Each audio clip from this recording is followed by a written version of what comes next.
Hi, I am Gia Alaika Mankali, a group leader from Group 2. But before we proceed in our discussion, I would like to start with a brief hypothetical introduction. Let's see and come along what I mean. Have you all heard about lending apps? The one that is really popular for having numerous complaints and violations. Are you all familiar with that? Like for example, you weren't able to pay your debt in the right time, in the right moment.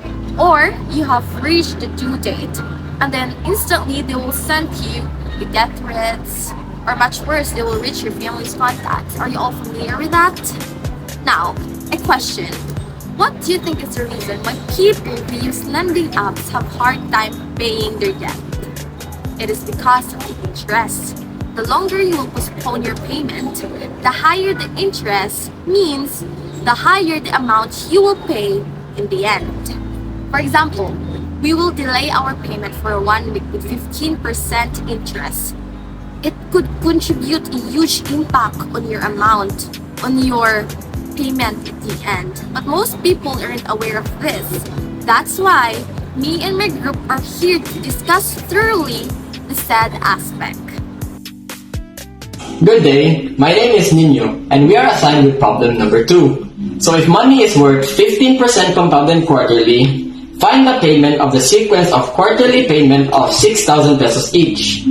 At the first payment due at the end of 2.5 years and the last at the end of 5 years. This is an example of simple annuity and deferred annuity. The reason is an example of a simple annuity is because the frequency of the payment periods and compounding periods are the same. It is also an example of a deferred annuity because it is being distributed over a set amount of time. So, based on our problem, we have to use this formula to determine the present value, since this is the one being asked. So, the formula we're going to be using is P equals A, close parenthesis, 1 minus, open parenthesis, 1 plus I, close parenthesis, to the power of minus n, over I, open parenthesis, 1 plus I, close parenthesis, and to the power of m, close parenthesis. So the values of each will be A equals 6,000, J is going to be 0.15, T is 5, F is 4, I is equals to 0.15 over 4, N is going to be 20, and M is going to be 9. So if we substitute it, it's gonna be P equals 6,000, close parenthesis, 1 minus, open parenthesis, 1 plus 0.15 over 4, close parenthesis, to the power of minus 20, over 0.15 over 4, open parenthesis, 1 plus 0.15 over 4, close parenthesis, to the power of 9, and close parenthesis. In order for us to picture out this sequence, we're going to make a table. In that way, we are able to see the impact of the delayed payments. Good day! I am now back, but in this time, I will now be discussing about the table. So prior with our problem, it was stated there that our payment was delayed by 2.5 years. But we are talking about quarterly payment, which makes we are delaying our first payment with 10 gifts.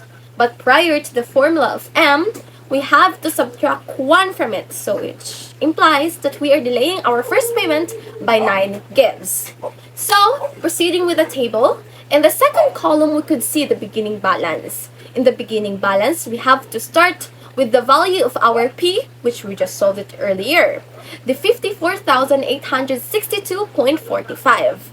Now, after getting our beginning balance, we are now proceeding with our periodic interest rate, or the value of our I. The value of our I is 0.0375, so we have to multiply our beginning balance with that periodic interest rate in order to get the values in that column. Our first periodic interest rate is 2,244.84. Proceeding with the next column, which is the total. In order to get that total, we have to add our beginning balance and our periodic interest rate, or the values in our interest rate. Next column, we could see payment. As what the problem stated, the first payment was delayed with 2.5 years or by 9 gives. So it basically implies that 9 gives are all 0. So we have to input 0. Lastly, in the last column, we have balance. In order to get the balance, we just need to subtract our payment to the total. But our payment is 0, which makes that our total and our balance has the same value. We have to repeat the process over and over again until we reach 10. If we reach 10, we just need to replace the 0 with 6,000 because in that quarter, we are now starting to give our quarterly payment, which is 6,000. And then the process continues again. As simple as that. That's all for today, and I hope you've learned something Hope you have learned something that Hope you have learned something that is applicable in your day-to-day lives. is applicable to your day-to-day lives. applicable to your day-to-day lives.